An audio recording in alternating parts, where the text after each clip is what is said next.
Yo, listen up. Here's a story. What is up, y'all? How's it going, man? So, man and woman, I'm feeling pretty good.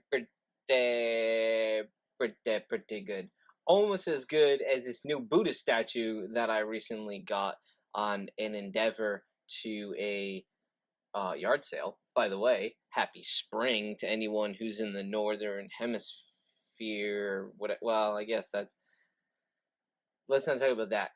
Anyone who's in springtime, I guess. Happy springtime. Go to your yard sales, get some kick-ass stuff. I picked up this Buddha statue. It's missing a pinky, but it's got its hand out like, you know what I mean? Don't worry about missing tip of my pinky. Actually, it's just the tip of the pinky.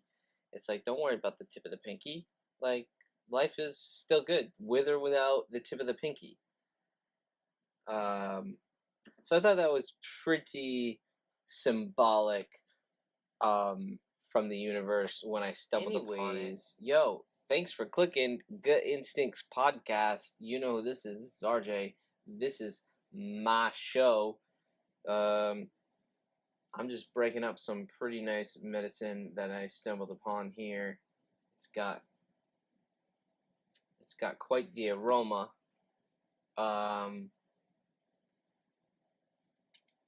Which are essential oils, right? Which we know are essential oils that are coming from the cannabis plant.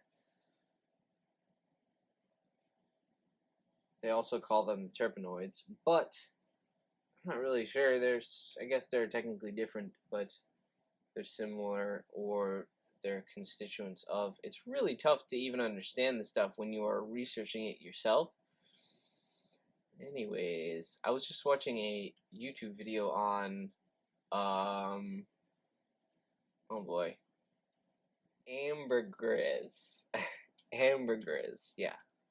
Okay, so the ambergris, or ambergris, I think it's ambergris, is a, so basically, right, there's a part in the whale poop that the digestive enzymes, like in the body of the sperm whale, it sort of coagulates. They say it's the beak, duck beaks, or just beaks in general, which I believe is keratin.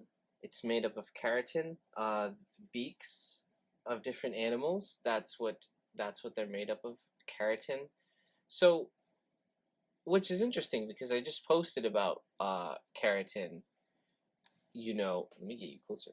I just posted about that shit, and interestingly enough, you know, this stuff is used by perfumers as what they call a base note. And I don't know if some of you may be like, oh yeah, that's pretty rad. I know all about that. And then maybe some of other you, which kind of, I heard about it, but it wasn't until sort of, there was this episode of Bob's Burgers. So I don't know if any of you watch Bob's Burgers, but when I was watching that, I was like, I don't know, there's an episode of that, like they find it and it's like they try to sell it, because technically it's illegal to sell or own any of that, this stuff in the U.S. Only because the sperm whale is considered endangered. So legally, you can't like own anything. It's to disregard any urge to, you know, to take the animals. But interestingly enough, I feel like that wouldn't even if they didn't care, I feel like that wouldn't. You would need them out there shitting as much as possible. I mean, am I wrong about that? Wouldn't the demand of this stuff create a awareness of like, hey, we need to leave, and almost like embrace this species and help them even grow larger, because this stuff is really unique. And I'm not just talking about its qualities that the perfumers use. I'm actually talking about when you really hear what it is and you start to wonder what it could be used for, then you're like, you start to question, right? So check this out. Ambergris is relatively non-reactive to acid. White crystals of a terpene known as ambrin. Okay? Now say that again. It's a white crystal of a terpene known as ambrin. Can be separated from ambergris by heating raw ambergris in alcohol and then allowing the resulting solution to cool, breaking down the relatively scentless ambergris through oxidation produces ambroxan and ambronol, the main odor components of ambergris. Okay, so what does that sound familiar to anybody? Anybody who, let's say, makes their own canna butter or makes their own edibles? Ambergris can be separated from ambergris by heating raw ambergris in alcohol. Now, if any of you have listened to some of the previous episodes, then you've heard me talk about RSO, Rick Simpson oil, which originally he was he was soaking raw cannabis in naphtha, which is really, really deadly if you don't know what you're doing. I don't even recommend it. I'm pretty sure it's not even edible.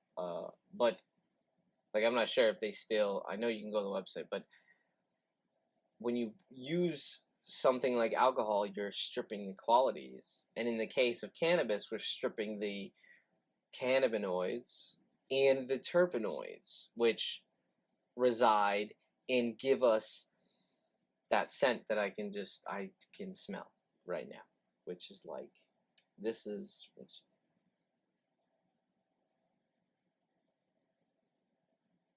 I don't know, this is like a floral, little bit of grapey, but sort of in a fermented way, you know, like a fermented plum sauce or something like that.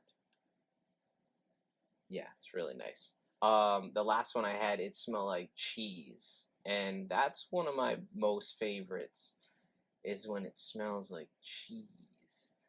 And boy, wow, I'll tell you, it's a hit and miss here in New England, especially with the medical cannabis at the dispensaries. And when you do get some great medicine, it's nice to know that other people are doing some great work out there. So shout out to anybody in New England, in Rhode Island, who, or even close, I know Massachusetts can work with Rhode Island as well, who is growing, you know, organic, happy living, quality medicine for a lot of us patients. You know, it's like I go into these dispensaries, and a lot of the times, and remember, there's only 3, you guys, in Rhode Island. Tell me how much corruption that is. I'm not going to talk about that in this episode. I'm going to keep it strictly to what we're talking about. But it's like, the local dispensary, especially one of them, will treat their cannabis, I'm not going to name them, they're going to treat their cannabis with citric acid. I don't know if any of y'all know what citric acid, but I mix citric acid with cane sugar and use it as a powder for the sour gummy bears when I make homemade sour gummy bears. Citric acid is what makes that tongue burn. Okay? Citric acid is what's inside and preserves sodas. It's what's inside and preserves salsas and lots of other sauces, and also gives it that, again, that sting, that acidic. It's literally acid, right? So, what was I getting at? Yeah, they're spraying that or just dusting it. I'm assuming they're just tossing it like like a bowl of nuggets in a couple of teaspoons or something. I don't know how they're doing it, but it's affecting me and it makes me cough. And I feel like legally I should have the right to actually like maybe get something. I don't know. I don't want to raise any alarms, but it's like, how do these people have the right to put something on medicine when is it tested? Is the combustion and the ingestion of citric acid even healthy on the lungs? Is it okay on the lungs? See, you maybe sit there wondering like, well, how do they get away with putting it on it? Well, here's how they get away. It's called a GRAS stamp. GRAS stamp. GRAS. Okay? The GRAS stamp, it stands for generally recognized as safe. Generally recognized as safe is sort of a broad bullshit term that the FDA gives something that's probably more or less likely hurting us at some point within the ratios, but they get away with the stamp, or in this case maybe it's like, oh, it's such a small amount, right? It's like it's such a small amount. Traces, that's how they were getting away with the glyphosate, right? Which is in your Cheerios, which is in your face creams and things of that nature, if they're not tested, if they're not a newer conscious company. Glyphosate is straight up toxin, a neurotoxin, and there's traces in that in like cereal bars and shit like that. The reason why a lot of the times they get away with it is because it's a mineral. It's the trace mineral. It's like trace amounts, and it's like you ask yourself, when trace amounts, okay, yeah, that's fine, but when bioaccumulation means trace amounts are going to accumulate over time, and if your body isn't constantly detoxifying these trace amounts of neurotoxin, which I'll be straight with you, your body has enough neurotoxins just walking by, putting gas in. For example, here in Rhode Island versus California, they have to have these little, I don't know if that's all a state, but in San Diego where I was, they have to have these little protection, little plastic things over the nozzle where you don't get the fumes coming out, right? The VOC, volatile organic compounds, which is what you're smelling. Which is, interestingly enough, I really enjoy the smell of gas. How I don't really get that, but I'm sure some of you are like, right, what the? But yeah, it's like, they don't have that here. Some of these places have barely have like a nozzle that reaches in. Like you almost have to like barely place it and like aim the water, and the water like shoots in. You know what I mean? It's like it's crazy, man. So what I'm getting at is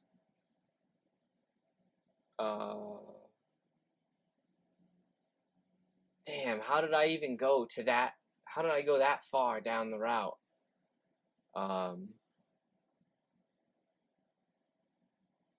Oh, yeah, the additives on cannabis. I didn't even take the hit yet, you guys. Did you take the hit yet, you guys? Ooh, ooh, ooh. If you didn't, here we go. Let's start it. Go to the next podcast. Take the rip now, or ever forever hold your peace.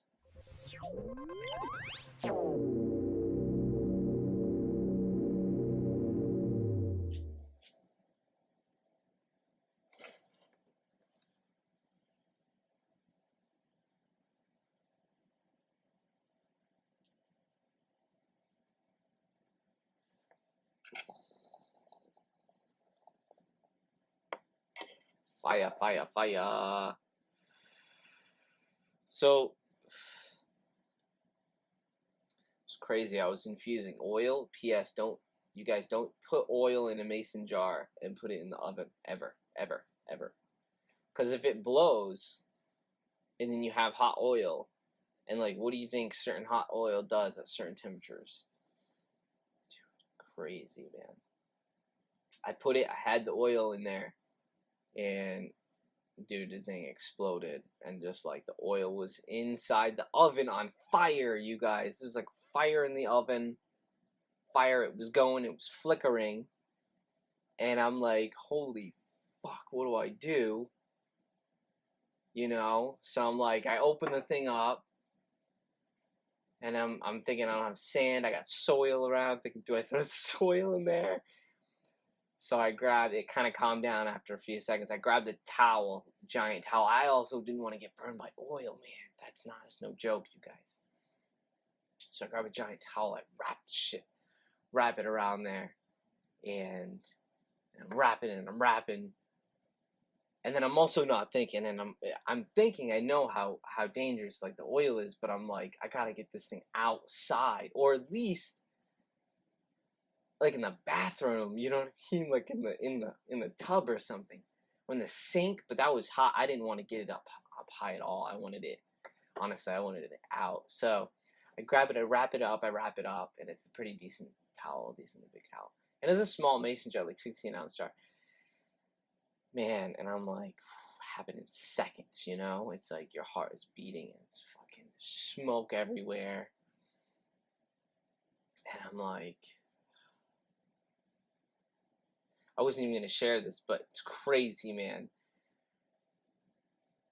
Yeah, and I wrapped it up, ran it outside, and yeah, if you're wondering if this story goes terribly wrong, it doesn't. That was the end of it. It was great. It was a great ending. I ran it outside right in the holly tree, right at the base of the holly tree, and I just put it there, and you could hear it like boiling, and it was like pop, pop, pop, pop, pop, pop.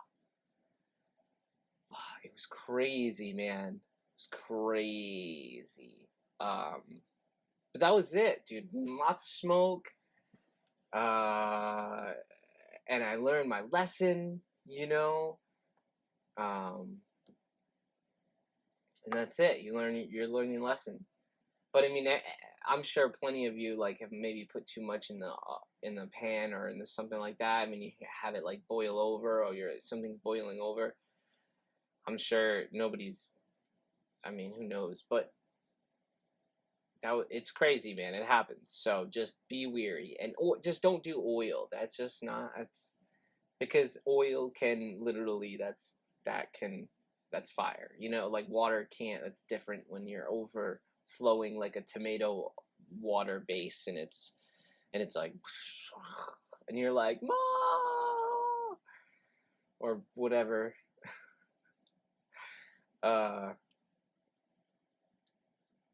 So yeah, man, yeah.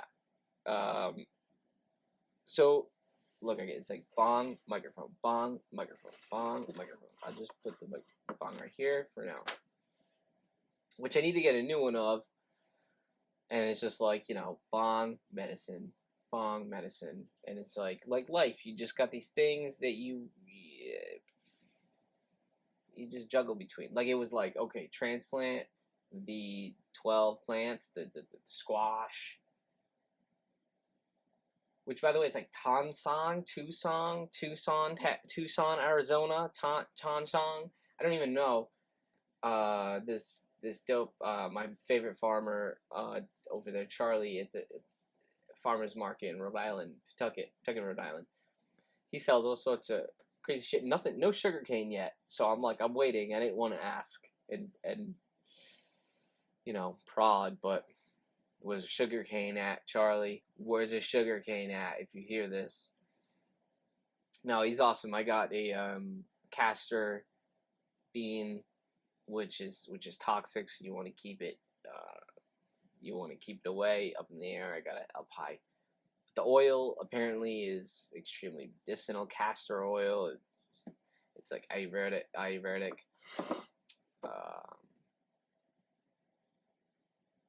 Yeah, man, it's like you gotta juggle. What else do I have over there? Like this giant. I think it's a diacotta. I think it's diacotta squash. It's literally satellite dishes, or technically, I don't know if I've seen a real satellite yet. And people are convinced, like they convinced me, you know, like no, you can see the satellite, and I'm like, no. What I'm saying is, I've looked at many things, and like I haven't. They say there's a lot of like what I'm saying is, in retrospect to what they're saying is out there, which is like a shit ton. Like you should be able to see more than like, oh, your friend's cousin's uncle's brother saw a satellite when he was 21 and now he's 45. Oh, there's a satellite on YouTube. Everything is CGI. I'm not even kidding. It's a computer generated image. But anyways, back to the satellite.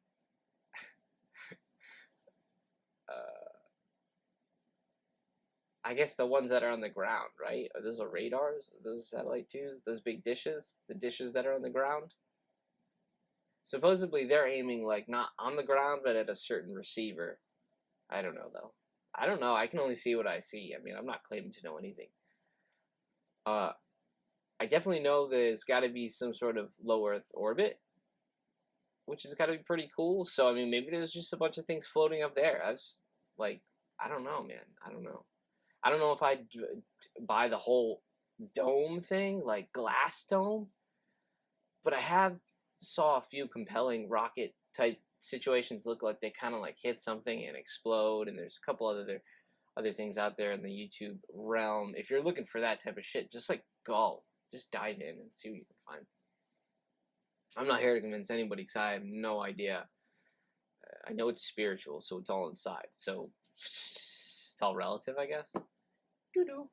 But yeah, giant plants that I gotta transplant. A couple of them need to go outside, and then a couple indoors. I got a nice indoor plant, and I got this chocolate that I'm gonna post right now. You guys, okay? Shane, hold on. We're gonna get back to the I promise we'll get back to the ambergris. I'm not done. I didn't forget either. But shameless plug, we gotta talk about it now.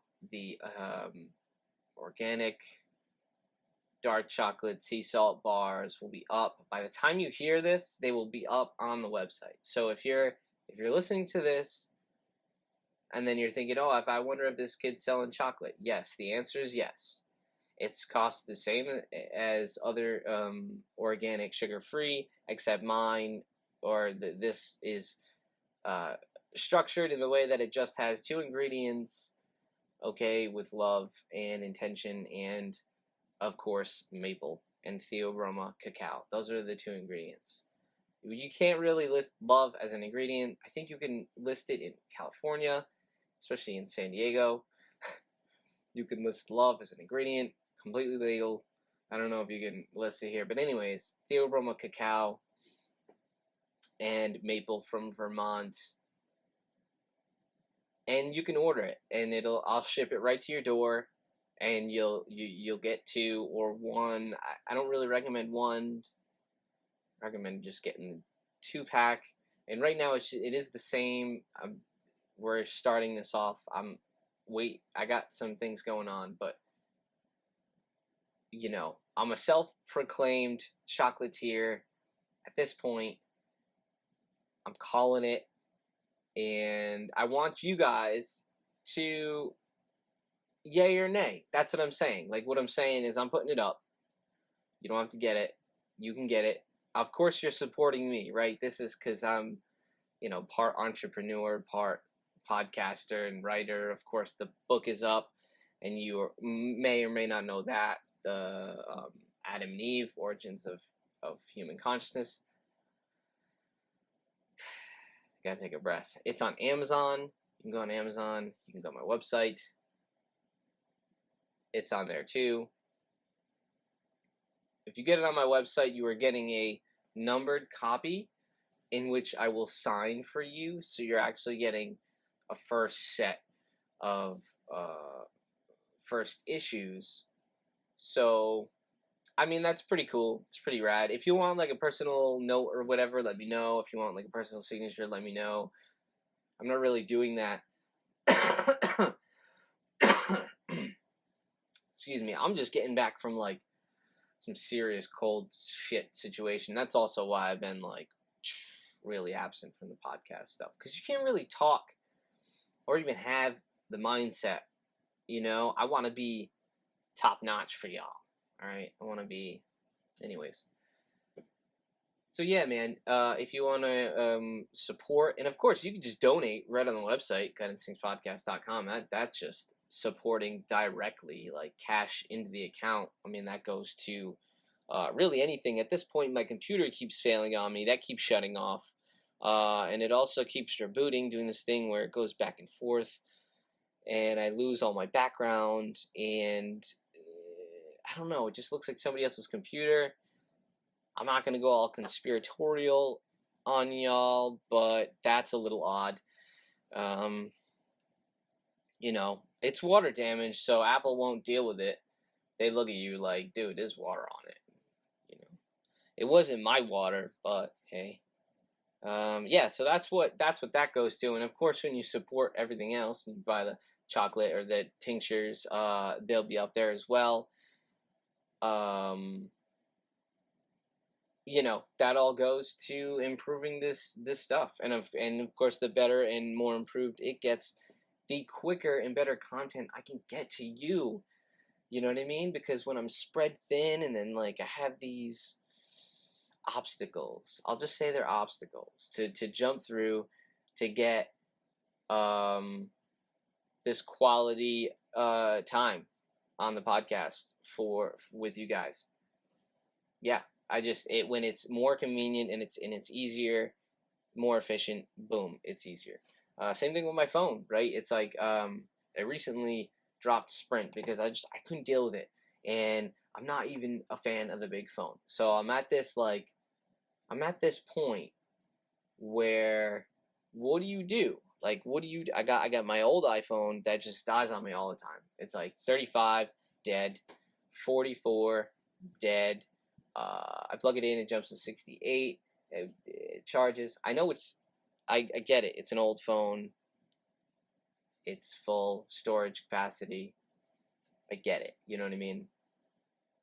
But the big phones now, they're too heavy. They're too big. I had the 7S. It's just too much. And I was looking at the BlackBerry. What is it? The Key 2. But they got terrible reviews, man. It's got terrible reviews. The camera apparently is subpar.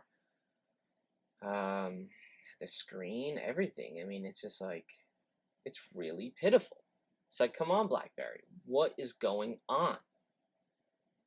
And I was a big BlackBerry fan, dude. I had the Pearl, I had the Curve, and then I had the Storm, and that's literally when BlackBerry put the Storm on my face, and I couldn't deal with it anymore, and I just threw that Storm across the room. I had, I think, 3 or 4 replacements under warranty. Oh, man, and they lost me after that. Android came out. I got the Motorola Droid, I think 2 or X or something like that. I think I started with the X. I started a little late. But, man, that was awesome. And then I teeter-tottered between the Android and iPhone. That's what I've been at. And I think I might get the the iPhone, oh my gosh, the Pixel, Google Pixel, even though Google kind of has their tentacles up in your colon, like up in your, down your ileum, down into your esophagus, down your esophagus, your ileum, into your upper GI, going back up like a endoscopy and colonoscopy, you know, camera included. You know, I'm pretty sure they have a microphone on that fucking thing too. Like, they have the microphone and that little rod that goes up your ass. If any of y'all have had an endoscopy, you know what I'm talking about. It's like, at least now it's pleasant looking. Before, it's like, wait, that goes in you? And it had this big giant handle thing. And that's when I was like 12 probably. I don't know. It's so scary, and sort of a big sort of a big fuzz. But yeah,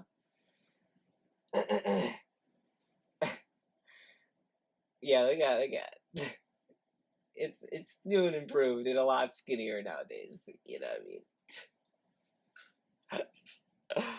Oh shit, that's good. That's good.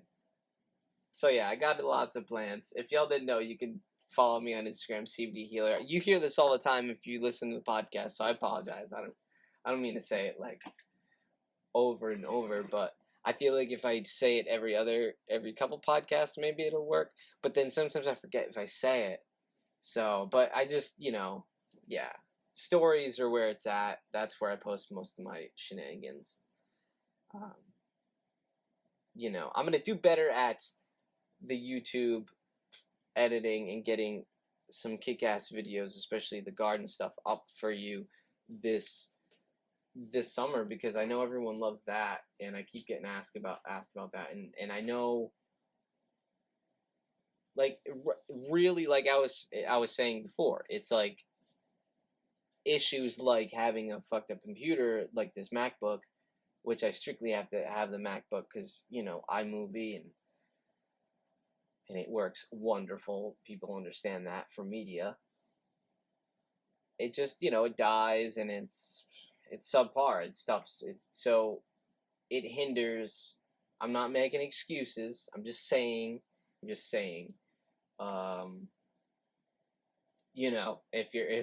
If you randomly thought to yourself one time and you were like, oh man, he hasn't put up a yeah, that's why. Oh, and of course it's spring, so I mean I'm hardcore in the jungle or in the permaculture garden, which is coming phenomenal. You guys, I just got 2 blueberry bushes today. 2 blueberry bushes. Cheers to that.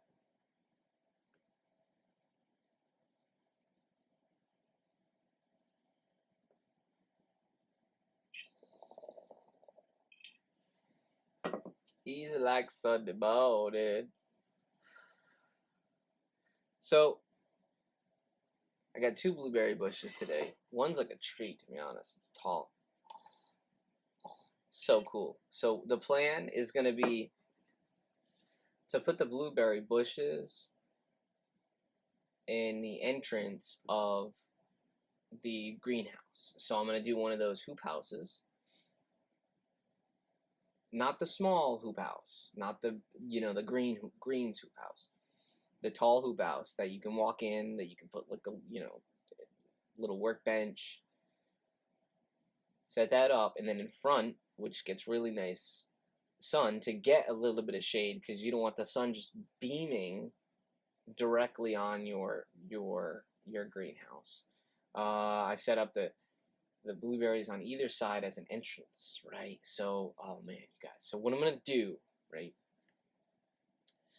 So you can grow most trees, and depending on how tall they get, how much splicing you do, and how much feeding you do each year and stuff, you can grow them in different ways, in an array of ways. So what I'm gonna do is I'm gonna take the blueberries and I'm going to start training them over in at like the hoop house. So basically, you'll eventually in a couple of years you'll walk through a blueberry trellis, kind of. I guess trellis, is that the one I'm looking for? Like an awning, kind of like the awning, not awning, like the garden. I can't think of the word, but it's like it's like the loop. So hopefully, and here's the goal always, right? It's like one day at that perfect time, at the perfect season, with the perfect sun, that one evening you're gonna walk to your greenhouse, with like whatever you please in your hand, your tea, your kombucha, your beer, your whiskey on ice, and you're gonna be able to reach up, grab your blueberry, a handful of blueberries. Because remember, trees grow like blueberries all the time and then multiple times. Grab a handful of blueberries, kick them back, thank God for everything that you've been given, and sit down and just maybe reach out again and get some more blueberries. Maybe toss a blueberry in what you're drinking. So what I mean is, like, isn't that the epitome of almost like paradise? And it's like, couldn't you get that anywhere? I feel like I battle winter, right? Because I get all 4 seasons here in New England. So when I was in San Diego, I didn't really have anything to grow. I wasn't even really into growing plants at that. I mean, I grew. That's when I started, actually. So we are actually coming on. It's crazy. We're coming on like a decade of me growing plants. Like my first, and I'll never forget it. And I thank God, and I thank my sister Monica for that. We on my birthday, we got my license, my medical cannabis license, 2010, and we went and got plants. I'll never forget. I got 4 plants, and one of the plants was Larry OG, and it's one of the greatest strains I've ever grown and had in my entire life. Headband was another one. I think it was a Headband OG. I'm not really sure if I think there's a difference, and I've never found hope. I pray to God that I'll get one. I'll pray that I'll get them soon, or I'll come across them again, because they were absolutely wonderful. And that's when it all changed, and that's when I was just mixing the liquid stuff, the bottle stuff, that you get this little chart, and it's like 3 milliliters, 3 milliliters, 3 milliliters, 3 milliliters. You're doing like droplets in like a gallon, That's the food schedule. I'm getting stuffy, so we're gonna end this soon. And yeah, man, you gotta start somewhere. That's what I'm saying. Man. You gotta start somewhere, man. You gotta start somewhere. Alright, so here's what we're gonna do. Because I didn't really, like, I'm being frugal. Sorry, I like went away from the microphone here. I'm being frugal with my herbs. It's just what I'm doing. I'm just enjoying them lately. So I'm making smaller little bowls. And I need to get a new bowl. It's funny, I just posted on Instagram about this episode, and then I'm like, look at the bowl, and it's all dirty, and I'm like, oh man, there's nothing worse than a dirty bowl. A bong, not bowl. But it's like, the design is really odd, where it doesn't clean. Like, things got stuck. And early on, I realized, like, oh, okay, this is a design flaw. So now I gotta deal with it, and now it's like, it'll get clean, it'll look great. So you caught me at a wrong time. Well, I've been busy. If you go on the Instagram, CBD Healer, right, follow, and then, you can mute, but what I'm saying is leave it on, check those stories. That's where you'll get all the fun stuff I do. I go outside, and I show you guys the garden, the permaculture garden, how things are coming. So, fruit garden is set. I laid out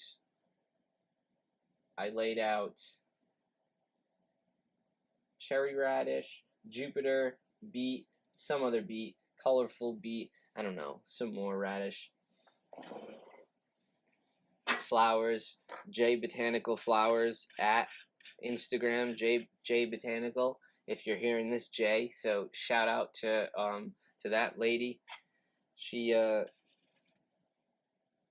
pretty rad, spreading sunflower seeds and all sorts of pollinator-friendly seeds, and that's huge, because pollinators are going to pollinate your plants more. So you're going to get more fruits, right?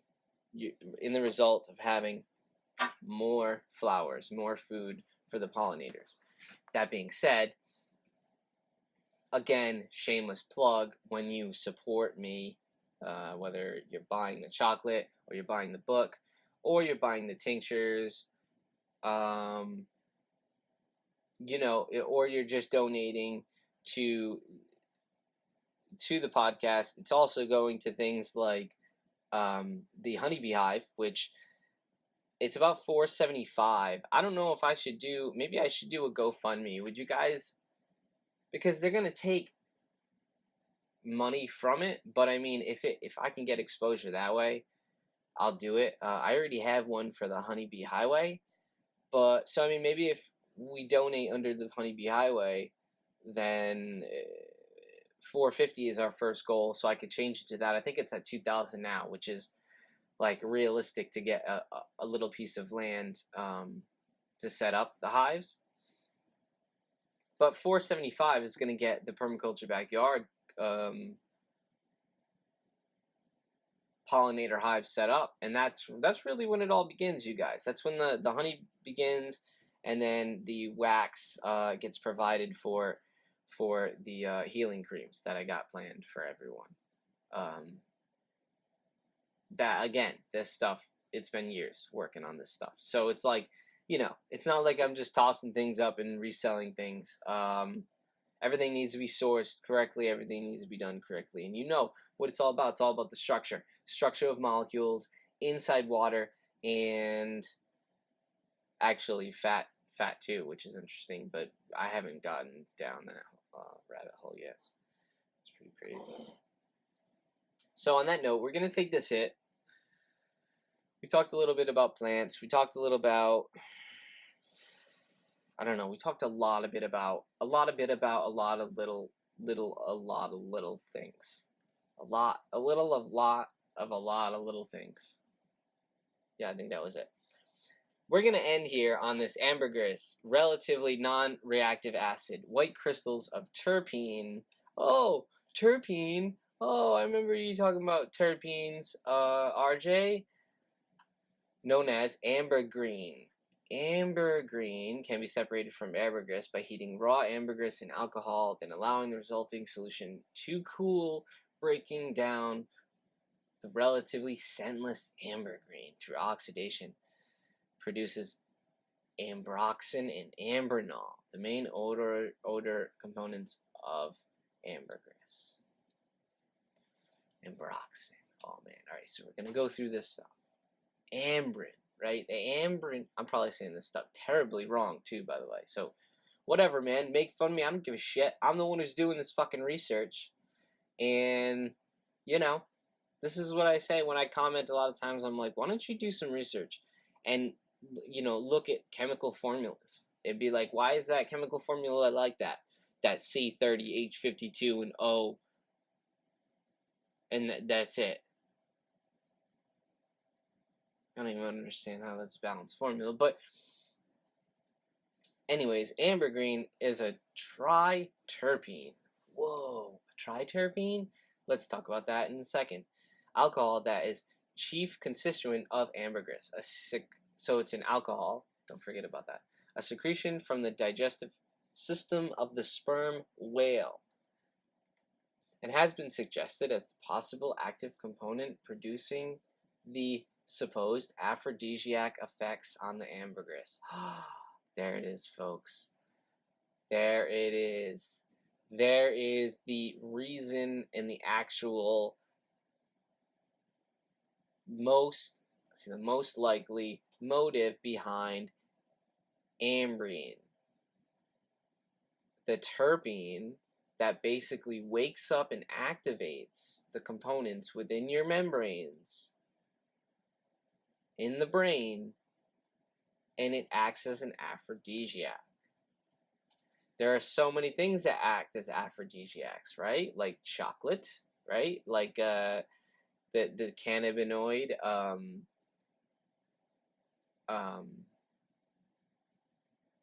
in Theobroma cacao, right?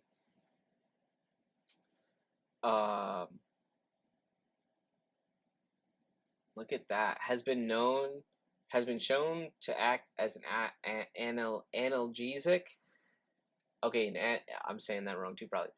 The analgesic is something like a poppy or an opioid. It's a pain reliever, right? So that's what that is. So isn't that interesting? And it has proven to increase sexual behavior. So literally, it's not only giving you pain relief, it's also giving you increased sexual desire. And that's through a terpene. That's through an alcohol terpene. Now, cannabis has the plant with the highest terpene count, terpenoid profile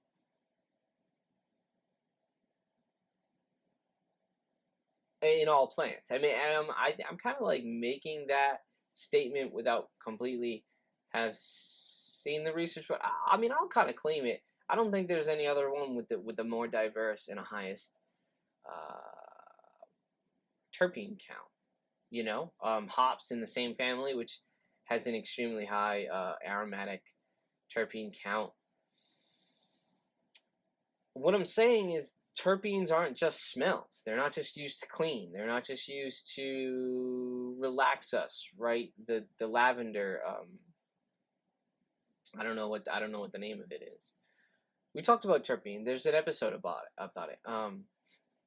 About it. They do more by being analgesic. They do more by being antagonistic. All right, so they work with these other chemicals. Apart from supposed aphrodisiac effects, Ambien has been shown to decrease spontaneous contractions of smooth muscles, which is also interesting. And it says in rats, guinea pigs, and rabbits. I mean, I'm kind of like, I'm stopping without adding the, obviously they were tested on animals. If it's, you know, if it shows these effects more or less, it's in animals. It's actually tough to get human trials, believe it or not. And when they do, a lot of the times they don't even tell. It's tricky. It's a whole can of worms. So reduce contractions. And then, like, when you're asking, well, what's a contraction? Like, think about just contractions, spasms, things like that. Things, people with arthritis, the people with, you know what I mean? Just people with joint issues, people with pain in their knees, things locking up. I have a huge issue with the Crohn's, which is like neurospasmatic bullshit that goes down in my hands, right? Where I'll like, it'll cramp up, I'll literally cry, I can't even open my hands, I'll need to like stretch them and like put tape or just kind of like hold them out. And my feet too, same thing, I have to like, actually yoga does help it, but like you gotta really stretch them out, and I get these sort of cramping, this crazy cramping, and it's insane. And that's something that would help, right? Affect so that's the terpene. So now I'm sure does that terpene exist in cannabis? Probably, because when he talks about what the terpene smells like, he says sometimes it smells like feet, cheese, poop, all that stuff. And guess what smells like all of that? Cannabis. Okay. We went to Ambien. Triterpene. I told you to remember that. What's a triterpene? Oops. Sorry. I told you. It's microphone bong. Microphone bong. Hit my big nose on the microphone. Triterpenes are a class of chemical compounds composed of 3 terpene units. That's why the triterpene, right? 3 terpenes. They may also be thought of a consisting of 6 isoprene units. Oh boy. Which are isoprene units are terpenes. That's what it's like bringing me to. Okay, let's move. Animals, plants, and fungi all produce triterpenes, including squalene, which is a natural organic compound primarily found in shark liver oil. So now these compounds are found in oils. Remember, they're all lipid based, most of them. And not just, obviously, so it's not just shark liver, also amaranth seed, rice bran, wheat germ, olives. Holy shit. Let's go further into that. That's interesting. Squalene.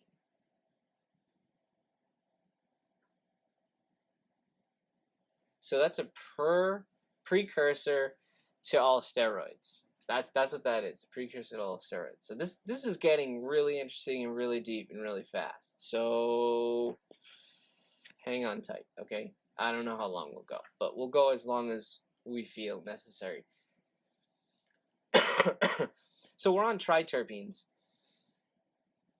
3 terpene units with a specific molecular structure.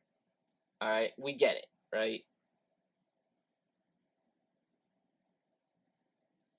We know that plants, animals, and fungi produce these, including that one. We'll go back to that one.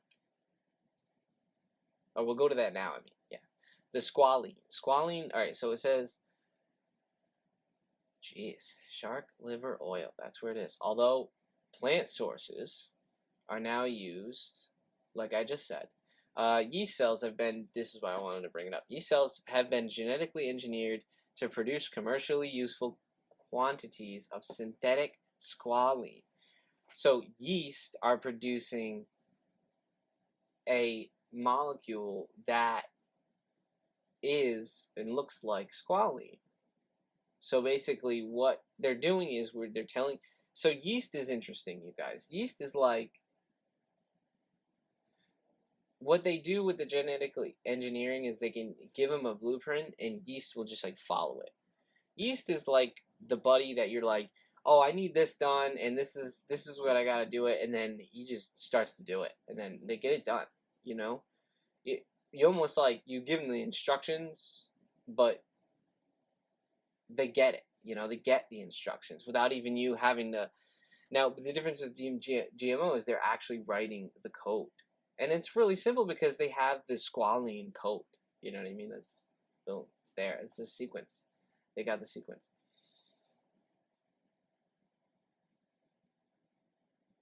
So then we go, that's interesting. So we produce it, and it's in it says it occurs in high concentrations of stomach oil of birds. Holy wow. Yeah, squalene is a hydrocarbon and a triterpene. So isn't that interesting that they put those both together? Hydrocarbon and a triterpene are both, so they're both the same, I guess. It is a precursor to the synthesis of all animal sterols, or like we said, steroids. Right? And you know what the steroid does for the body. You don't have to go. The steroid hormone, right? It's a hormone. That's what drives all this stuff, right? These chemical compounds, these steroid hormones can be grouped in 2 classes: corticosteroids, right, and sex steroids. Within those 2 classes are 5 receptors, and we won't go on to that, right? That's the androgens, estrogens, the mineral corticoids, right? Which the receptors which they bind. So there's two classes, 5 receptors. 2 classes, 5 receptors. Right? Steroids are produced in the body. Just remember that stuff. And it all comes from what? Terpenes. So terpenes are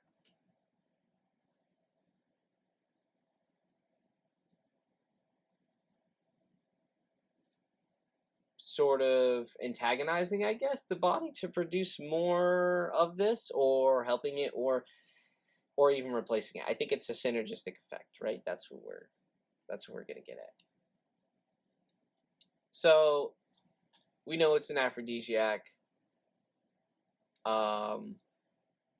which basically just means it increases your sex hormones, right?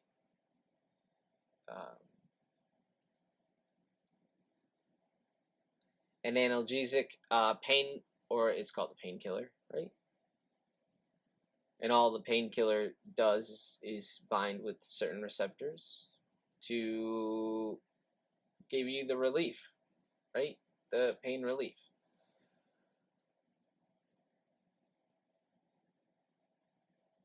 So yeah, the ambroxide is widely known, naturally occurring terpene,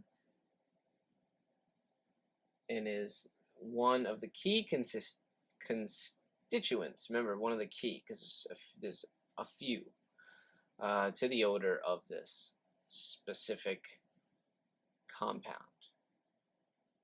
which is interesting, right?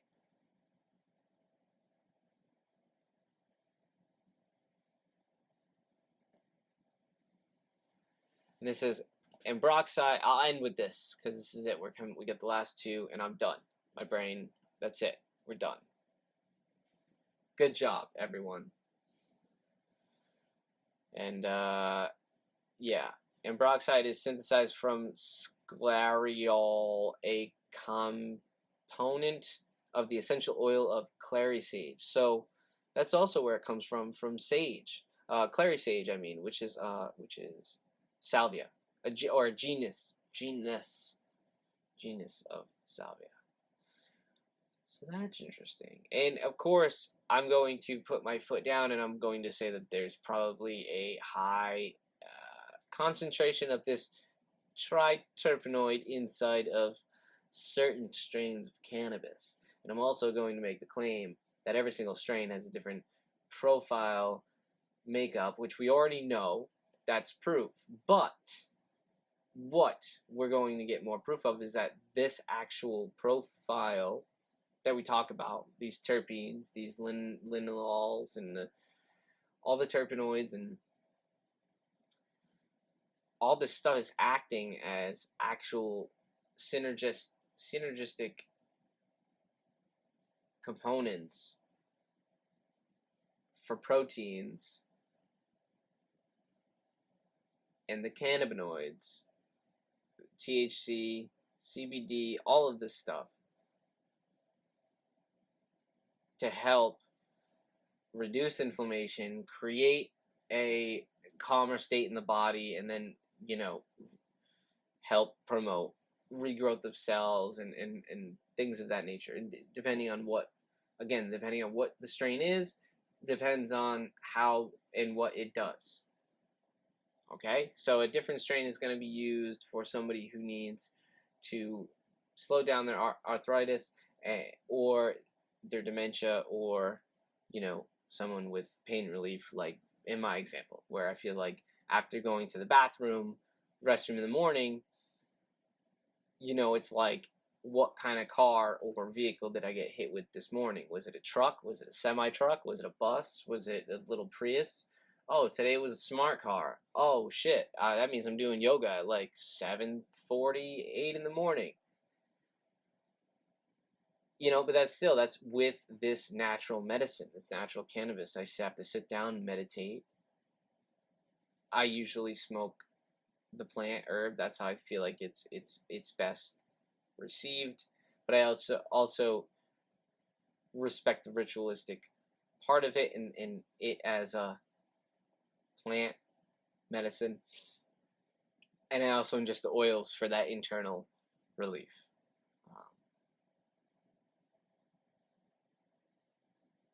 In all sorts of ways. Capsules, coconut oils, olive oils. Tinctures are one of my favorites lately. Organic alcohol tinctures.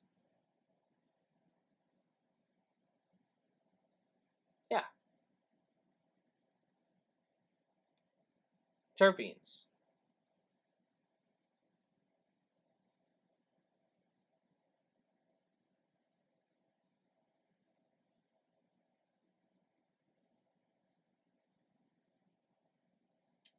Vitamin A is a terpenoid.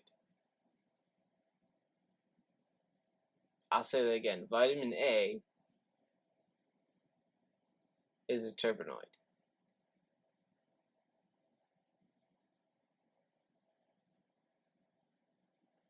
You see, we're going around in circles. Amino acids, terpenoids, vitamin A, C, B, carotenes, beta carotenes.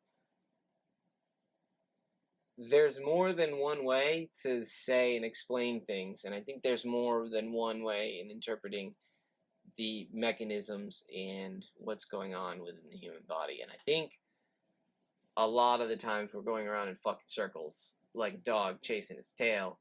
And, you know, and all we want to do is feel good, right? All we want to do is feel good. And most of the time, we're getting a jingle telling us that we're not good, or we're incompetent, or we need this, or we need that, or we don't look good, or whatever. And the reality is, we just need to cut out the complex carbs, the complex sugars, the high fructose corn syrup, so all the box shit and all the fast foods and all the inflammatory bullshit.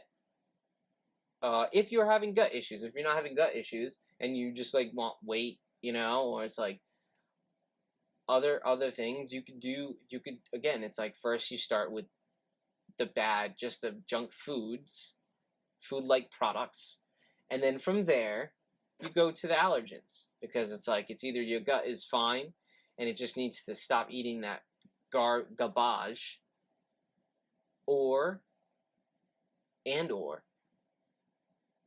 it's gut damage, which I've heard a lot about, which I say is gut dysbiosis, which is the leaky gut. Which again, it's tough when I hear somebody bring up like, oh yeah, have you heard leaky gut? Because like, first thing I want to say is listen to one of the episodes on the podcast.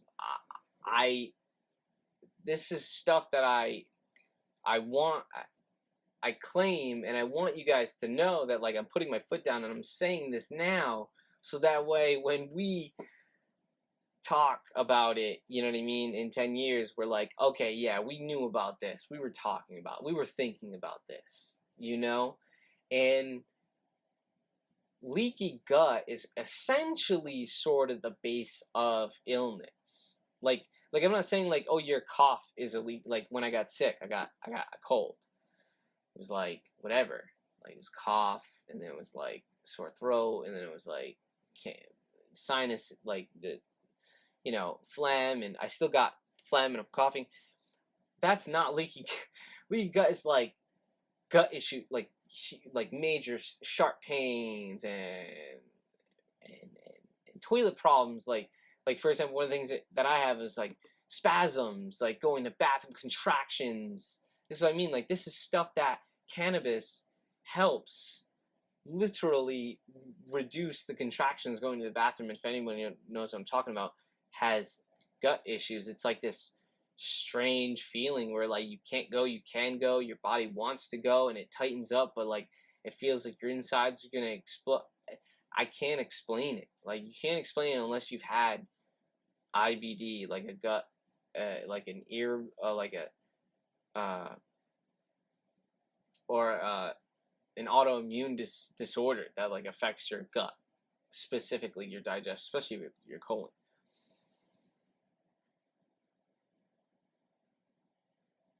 How did I get down that route, man?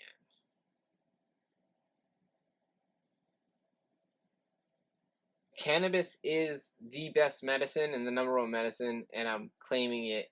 Oh yeah, the leaky gut, yeah, and I'm claiming it, and of course you know all the reasons we've been talking about, which is why it helps.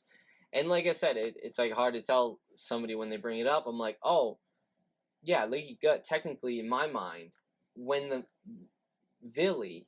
microvilli, when that is damaged, it's not supposed to be. It's supposed to be happy hair. Think about it as like little hair, happy hair things, and they're like flowing around, and they're like the inside of the wall. Like when you look inside at like a coral, like when you watch coral and you see those like little hairs floating, and they're catching all the particles, and they're like sucking them in, and they're eating, and they're turning green, and you're like, oh, these things are these things alive? They're completely alive, and they just like they're part of a bigger system, and you have to think of that as like the inside of your gut. It's like, yeah, these little things are digesting, but when it's digesting, it's taking those nutrients and putting it into a different system, a bigger, something that's larger than it, i.e. the human, right? And this goes on, right? As above, so below. We can go up and down.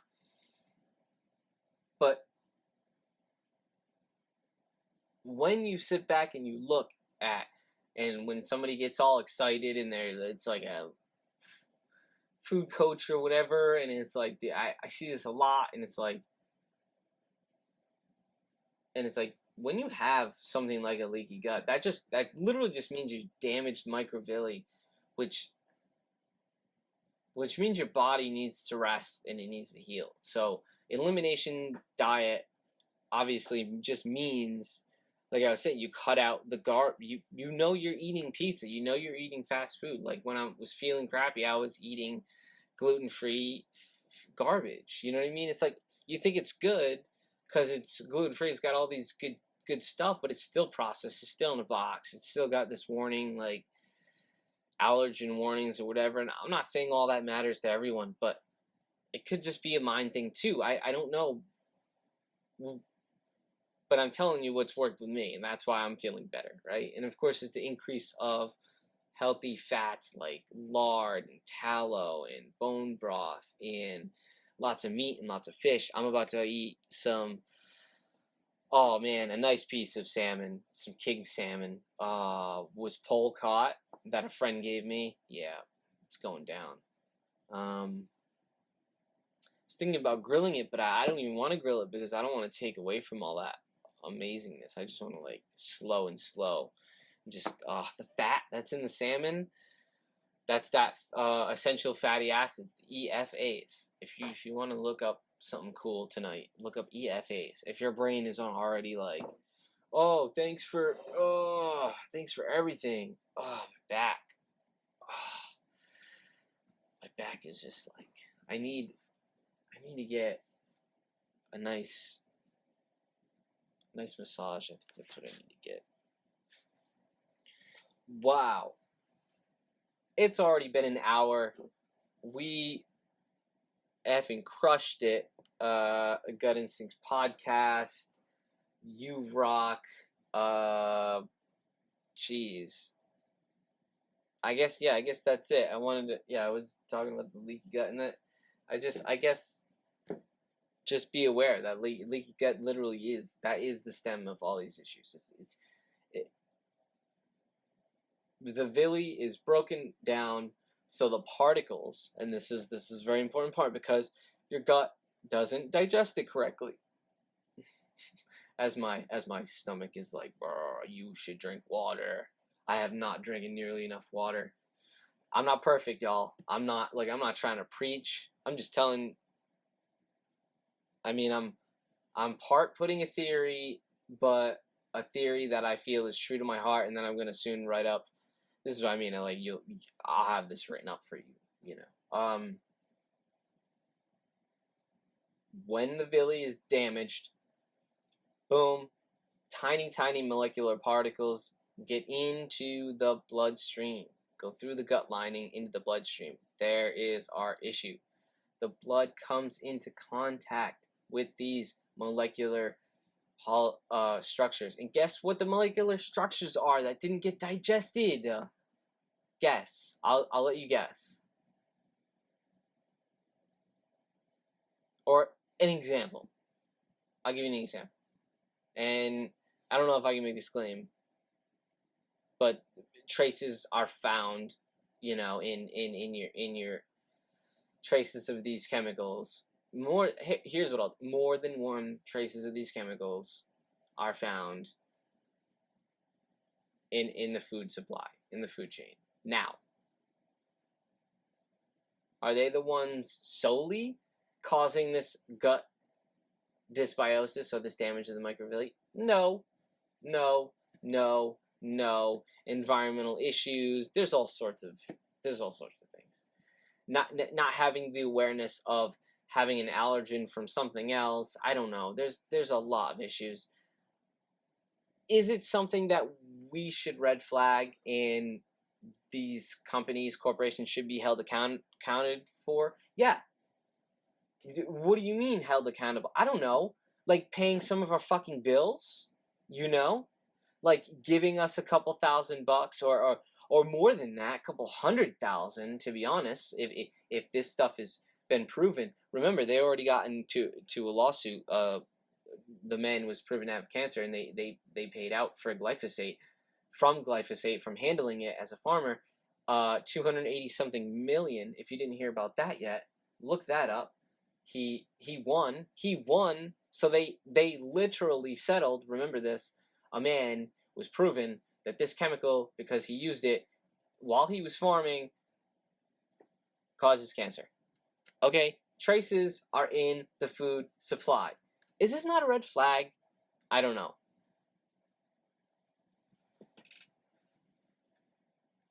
My rant, though, is over as I look for... I'm looking for my...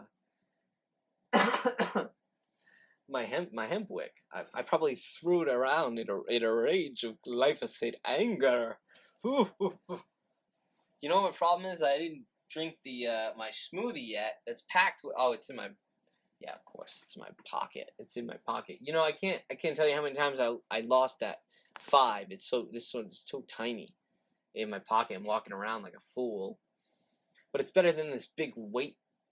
Although the weight, you know, takes amazing photos and videos. So if you guys see like great photos and stuff in the stories, usually that's the 7. And then the 5 is what I got. So I don't know. Let me know what you guys think about the phone recommendation. Or I think I'm gonna do the Google. Why am I drawing the blank?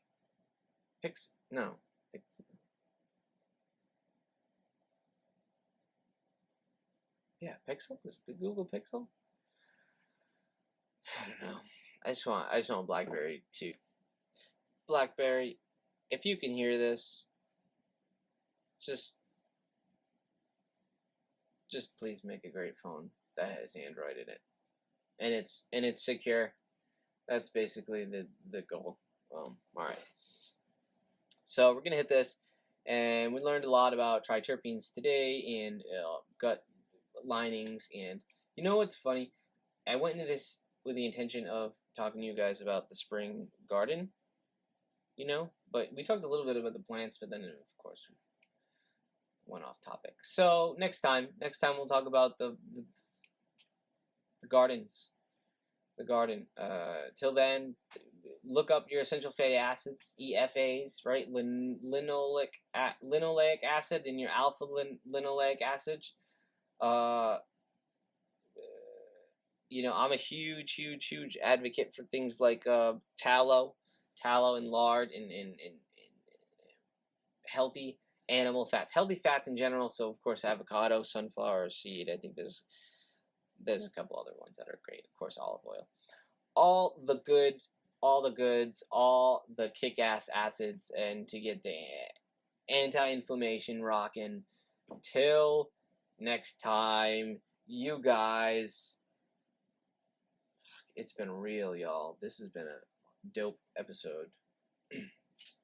Since I'm feeling better, we'll kick things up, and then of course once I start catching up with the garden, which I don't know if that ever happens. You know, I don't know if that ever happens.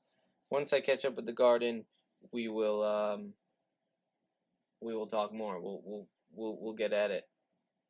We'll get at it, yo.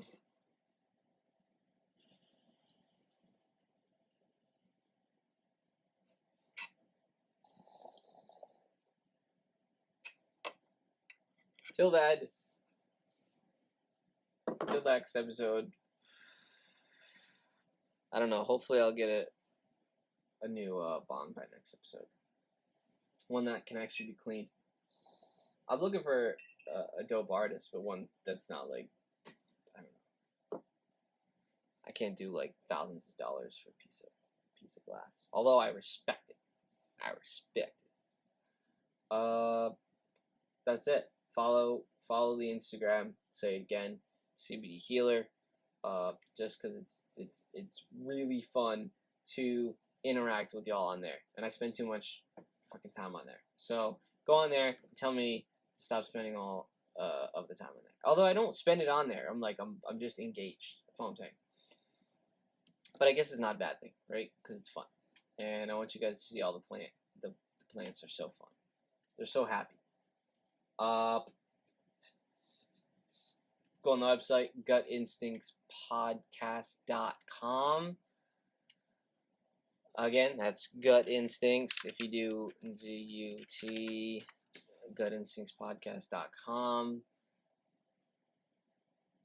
You can check out all the episodes, go on there, and of course you can buy the book. Man, the book is live. Adam and Eve, Origins of Human Consciousness. I've been working on it for a few years. If y'all remember, I started this podcast when I actually first started, I think, writing it. So I'm pretty sure the early episodes we were talking about the book, but it's been real. Like, support, get some tinctures, get the book.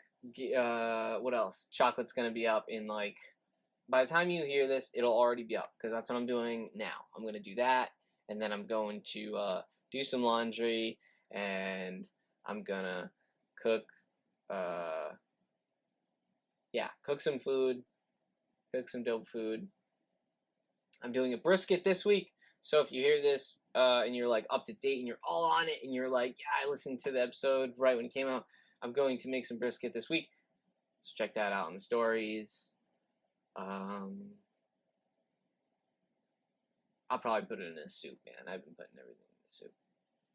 I've been, by the way, surviving on the Srichi elderberry spirit tincture, which everything is ingestible, you guys. Everything is organic alcohol that you would drink. Like, if you came over and you were like, yo, I want shots of alcohol, I'd give you a shot of this, like vodka, whatever it is. So you're drinking, instead of drinking it straight up, you're drinking a wonderful infusion of it, specific intentions, and it's diluted with organic vegetable glycerin, you know? Only the best.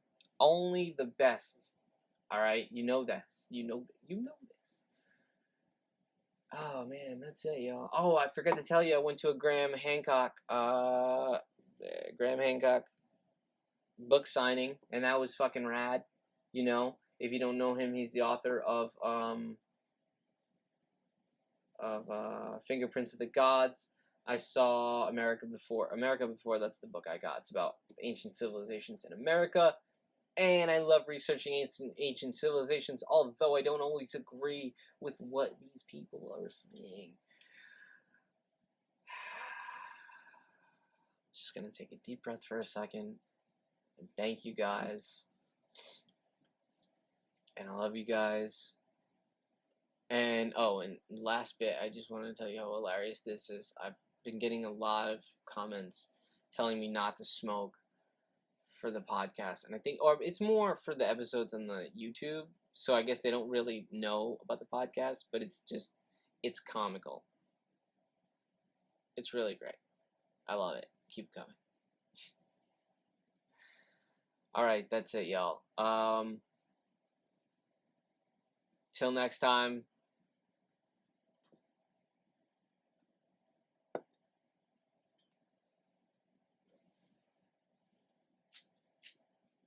Alright, y'all, it's a beautiful thing. I'm gonna go do some planting as well. We'll toke soon, I assume. Yeah. Till next time.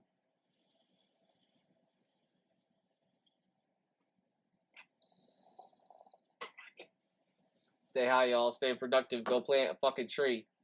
Peace.